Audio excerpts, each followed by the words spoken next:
Hola a todos. En esta aproximación al pensamiento social cristiano nos seguimos encontrando cada vez más con múltiples respuestas a la pregunta de cómo ser cristianos en la sociedad. Cómo llevar el Evangelio de Cristo como norma de vida a los distintos escenarios que se nos proponen en los diferentes contextos en los que desarrollamos nuestra vida. En este orden de ideas, hoy nos acercaremos a la diferencia a la diferencia en términos de injusticia entre una pequeña parte del escenario mundial de países que tienen un alto nivel de riqueza y una enorme masa de países que han sido usualmente e históricamente empobrecidos. En este sentido, aquello que decimos de los individuos también lo podemos pasar a las sociedades y a los escenarios mucho más amplios, de tal manera que para estos efectos, para efectos de nuestro relato, el concepto de pobreza es material y comprende no solamente la falta del acceso a los bienes o la falta de generar riqueza, la falta de la capacidad para generar riqueza, sino que se extiende también a todas las dimensiones que se afectan con esta misma comprensión, de tal manera que podríamos hablar de pobrezas intelectuales en el orden de lo familiar, de lo laboral y de lo social. Asimismo, nos emergen dos conceptos bien interesantes, que es el de pobreza absoluta en primer lugar, y es eso que nosotros en el lenguaje común llamamos indigencia o miseria. En el contexto internacional hay una especie de acuerdo según el cual se define esta línea de miseria con la capacidad de sobrevivir con menos de $1 al día. Entonces, piensen ustedes, por favor, en la conversión de dólares a pesos, lo poco que alcanza a tener o a adquirir una persona con $1 o menos al día, de tal manera que quienes viven con eso o con menos están por debajo de esa línea que nosotros llamamos de pobreza absoluta, de miseria o de indigencia. Pero también es necesario hablar de una pobreza que no es tan sostenida en el tiempo, sino cuyo origen y cuyos efectos dependen de una serie de circunstancias, y entonces podremos hablar de circunstancias sociales, gubernamentales, podremos hablar también inclusive de algunas lecturas asociadas, por ejemplo, a desastres naturales, que, como lo acabo de mencionar, pues tienen durante algún tiempo a sociedades y a grupos humanos en condiciones económicas desfavorables. De tal manera que pues esta pobreza relativa se entiende como algo temporal, como un escenario que será pasajero, pero que afectará la vida, que afectará las condiciones de dignidad de un grupo humano. Es necesario devolvernos un poco en el tiempo, de tal manera que nos encontremos con un salto de cualidad, con un cambio en el escenario general de esta repartición de los bienes materiales, en donde en la época de la Revolución Industrial y anterior a ella, pues se comprendía solamente como la falta general de recursos o la limitación del acceso a estos. Entonces, fíjense por favor que ciertamente la Revolución Industrial, con este cambio de habitación, con el desplazamiento masivo de los campos a las ciudades, como lo mencionaba León XIII en Rerum Novarum, si bien la pobreza ya existía, la industrialización lo que hizo fue pues justamente masificarla y hacerla más evidente. Y más que la pobreza, la distinción entre una clase social dueña de los medios de producción y otra que tenía solamente su descendencia en términos de fuerza de trabajo para subsistir. Entonces, en esa sociedad de la Revolución Industrial nos encontramos con el drama de la explotación laboral. Y recuerden que lo habíamos mencionado anteriormente en estos mismos videos, es un poco esa lectura que nos podemos encontrar, por ejemplo, en los cuentos de Dickens, escritos esencialmente para los niños que tenían que llevar unas jornadas laborales durísimas y cuya infancia en términos de su etapa de vida les era completamente negada. Aquí aparece en efecto la explotación de la persona solamente en virtud de su trabajo. Unas historias humanas marcadas por la dureza de las jornadas laborales, por la dureza de las formas que tiene su trabajo, compensadas con un salario que en últimas no es tal, sino que se va entero para pagar una deuda que se va acrecentando día tras día y que con el tiempo resulta simplemente impagable. Actualmente, ya no estamos tanto en un escenario donde prime la explotación de la persona en términos laborales, sino que se ha apelado un poco al disfraz y a la máscara de un amparo legal, a buscarle la forma a la ley, de tal manera que se encuentre la legalidad en las formas de trabajo, pero el efecto de esto ha sido dividir la sociedad y encontrar que hay unos grupos de trabajadores y por tanto de personas que nos van de alguna forma sobrando en la sociedad. Esta lectura es tremendamente dolorosa, al mismo tiempo dramática, en la manera en que se vive una cultura del descarte. Esto que nos menciona el actual Santo Padre, el Papa Francisco, respecto no solo de los medios, es decir, nos encontramos en un medio donde el consumismo es exacerbado, donde tengo que cambiar mi teléfono cada 1, 2, 3 años en un lapso muy breve de tiempo, donde la publicidad constantemente me hace saber que si tengo carro, pues mi carro se va volviendo viejo y necesito uno nuevo para estar mejor posicionado en la sociedad, donde los bienes de consumo ya no duran en la medida en que deben ser descartados y reemplazados por unos nuevos. Eso que nos pasa con las cosas, con los bienes, con lo que consideramos propiedades nuestras, pues también nos va pasando con las personas. Y eso le da un tinte todavía más dramático, todavía más oscuro, todavía mucho más doloroso, en la medida en que una persona simplemente es irreemplazable. Pero para nosotros, fíjense por favor cómo la dinámica del trabajo nos ha hecho pensar que el gerente vale más que quien presta los servicios generales, y no. Fíjense por favor la forma de comprender la informalidad en el trabajo, cómo nos hemos encargado entonces de flexibilizar y de precarizar las condiciones de trabajo. En este sentido, la apuesta de los gobiernos y de la lectura que hacemos como sociedad es encontrar baches legales para acomodar la interpretación de la pobreza y el acceso al empleo. Y entonces se nos va diciendo que cada vez hay menos desempleo, pero fíjense por favor que esos números están ampliamente contestados ¿en qué? En que muchos de esos nuevos empleos están en la informalidad, están en unas condiciones de empleo tremendamente frágiles, donde el propio trabajador tiene que ver por su salud, en donde si tiene un accidente laboral, nadie va a responder o acompañarlo en su proceso de enfermedad.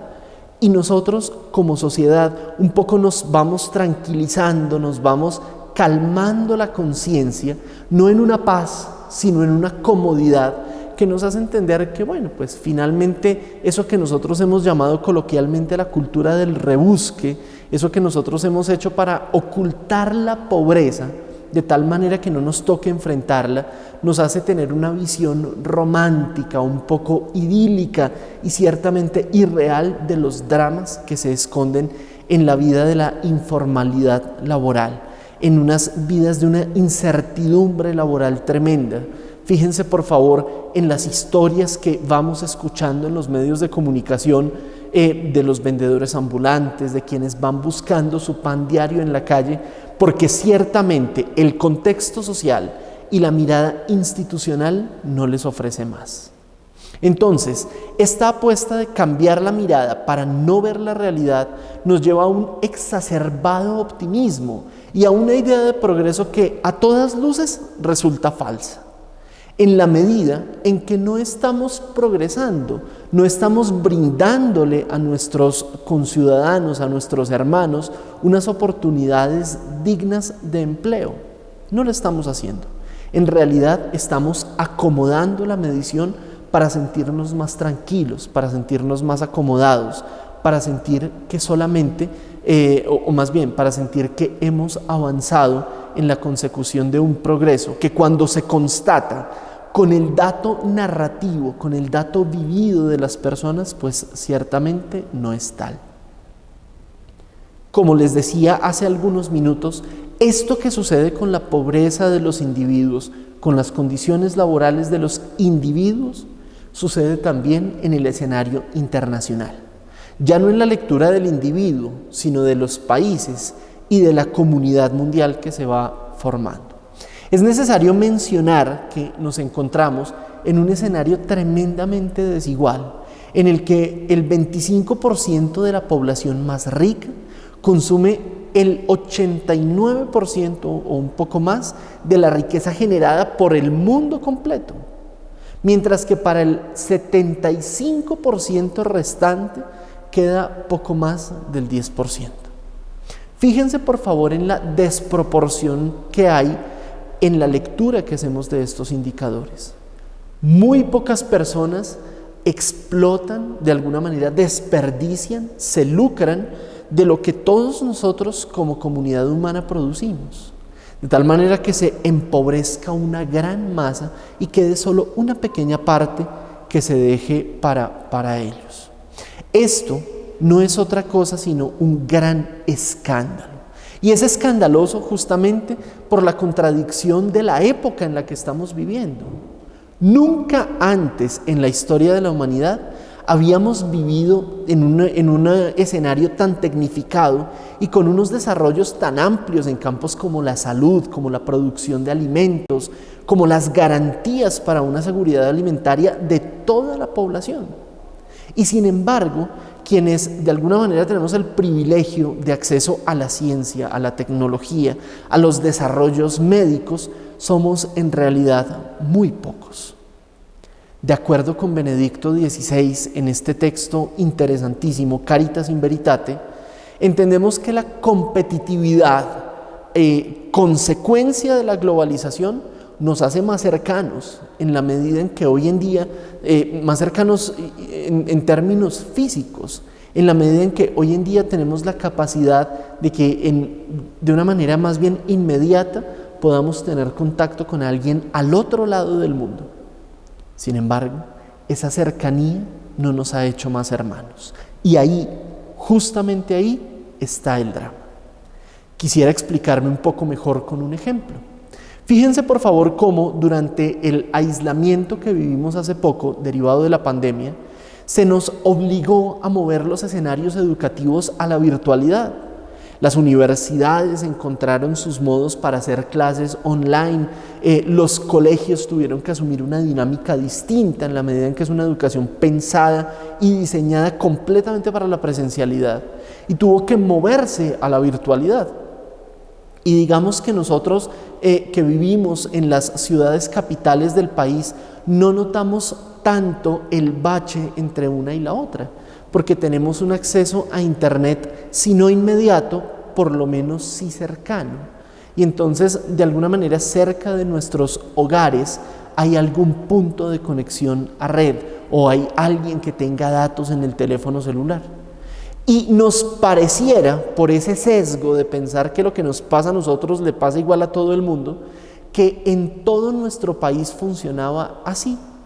Pero fíjense que en la Colombia del siglo XXI, más de 100 años después de que llegara la electricidad,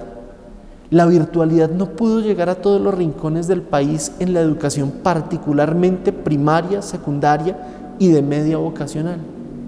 Y fíjense cómo en muchas veredas y en muchos sectores, ciertamente por lo escarpado de nuestra geografía, nos tocó volver a una tecnología que no usábamos desde los años 50 por allá, década de los 40, 50 y 60, donde el bachillerato se transmitía por radio. Y entonces, en los años anteriores, se hicieron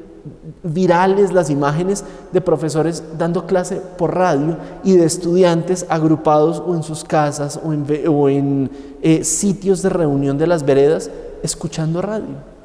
En pleno siglo XXI nos tocó volver a una tecnología de mediados del siglo pasado.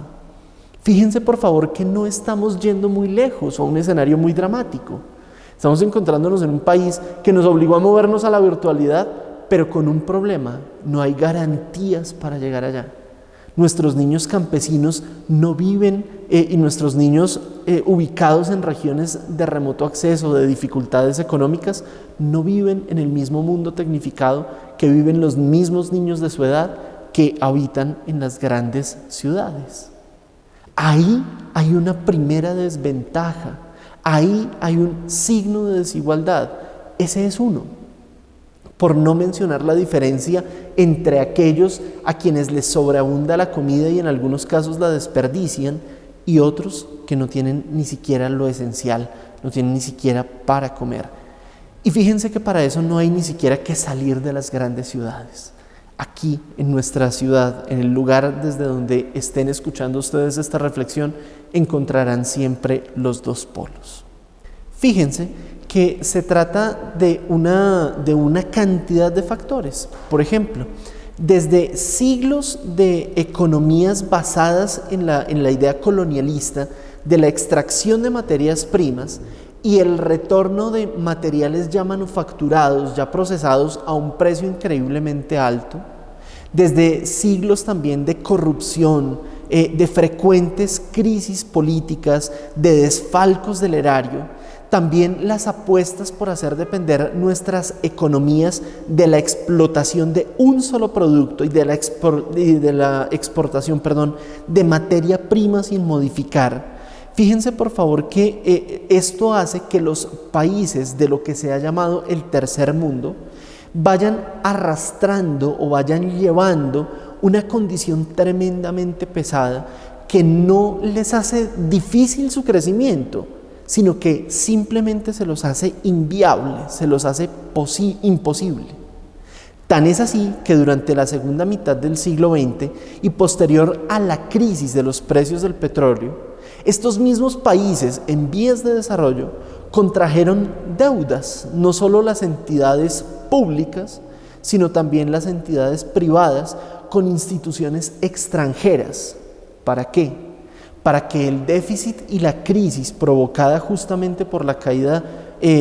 por la economía general del mundo, se viera sustentada por recursos provenientes del mundo desarrollado, justamente para promover proyectos que llevaran al desarrollo de esos países, para que le propusieran nuevas vías de desarrollo. Y hasta ahí nos va sonando más o menos bien este escenario. Sin embargo, hay que decir que los países se endeudaron sin una consideración de lo que eso traería a largo plazo, en la medida en que la mayoría de estas deudas se dieron durante gobiernos dictatoriales, durante dictaduras en su mayor parte militares, que simplemente tomaron la consideración sin un debate debido, sin un debate consciente, sin los mecanismos de control que llevaran a ese país a pensar si esa era la mejor forma de garantizar su desarrollo. Del mismo modo, hay que mencionar que el dinero recibido no se invirtió necesariamente en ese tipo de proyectos para los que necesitaba, sino que se desvió a otros proyectos que apoyaban solamente la propaganda de un régimen, o que se perdió y se malbarató en las interminables cadenas de corrupción que todavía se sostienen en América Latina, o se invirtió en proyectos fallidos. Del mismo modo, o junto a esto, el aumento exponencial de las tasas de interés en muy poco tiempo y la devaluación de las divisas locales frente al dólar, en moneda en la cual se contrae y se debe devolver la deuda, hicieron que las economías de los países que habían recibido estos fondos simplemente se volvieran inviables. De tal manera que el Producto Interno Bruto de los países se empezó a ir en pagar no la deuda, sino los intereses generados por la deuda. Y entonces nos encontramos con una apuesta por economías basadas en el pago de los meros intereses. De tal manera que el desarrollo de los países, que ya era difícil por la crisis económica del siglo XX, se volvió simplemente inviable.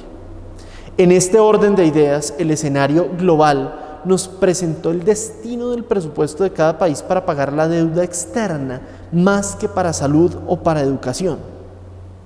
Frente a esto, la Iglesia considera que deben abordarse todos los datos circunstanciales que históricamente le dieron forma a este fenómeno de la deuda externa, inclusive llegando a preguntar por la legitimidad de los gobiernos que asumieron o que pidieron el préstamo y en ese sentido contrajeron la deuda. No se propone la simpleza de perdonar y de borrar la deuda, sino de reparar una injusticia estructural, porque fíjense que esto ha lesionado el desarrollo de regiones enteras y ha asumido unos rostros tremendamente dramáticos y dolorosos, en donde la masa de una gran cantidad de gente estructuralmente empobrecida ha disfrazado el rostro de un orden tremendamente macabro que hace imposible el desarrollo de los países. ¿Y eso en qué se concreta? En que una persona que en determinada región hubiera podido tener acceso a un tratamiento digno para una enfermedad, simplemente no lo tenga. A que nuestros estudiantes tengan un nivel educativo más bajo, porque nuestros países tienen que destinar una cantidad enorme de su presupuesto al pago de la deuda externa. Quiero mencionar en este punto los aportes de Juan Pablo II en los documentos Ecclesia in America y Sollicitudo Rei Socialis, en donde se resalta un derecho que tienen los pueblos no solo a la subsistencia, sino a su progreso, así como el drama de destinar más de la mitad de la riqueza generada por un país al pago de los intereses de una deuda que con el tiempo se hace imposible de pagar. Fíjense por favor que esto nos lleva a una lectura un poco más delicada respecto de la globalización como un fenómeno que tiene grandes potencias. Esto no se puede negar. Entre esas, la mirada de ser ciudadanos del mundo nos podría llevar en unos escenarios distintos a aquellos en los que se ha concretado a una consideración distinta de la distribución de los recursos económicos, a una distribución distinta de las riquezas, en donde se puede entender también globalmente esta cuestión. No se puede cerrar la mirada a un fenómeno y no se puede ciertamente satanizar, pero sí es necesario interpelar la absolutización del mercado, al punto, por ejemplo, de que en los países desarrollados se destruya aquello que no se puede comercializar, pero que todavía es apto para el consumo humano. Destruir los excedentes alimenticios en un mundo donde diariamente mueren millones de personas por física hambre, no es otra cosa sino la evidencia de un pecado estructural, en donde es mucho más importante mantener los precios de la comida que salvar a unas personas de una muerte ignominiosa, dolorosa y tremendamente indigna por física hambre.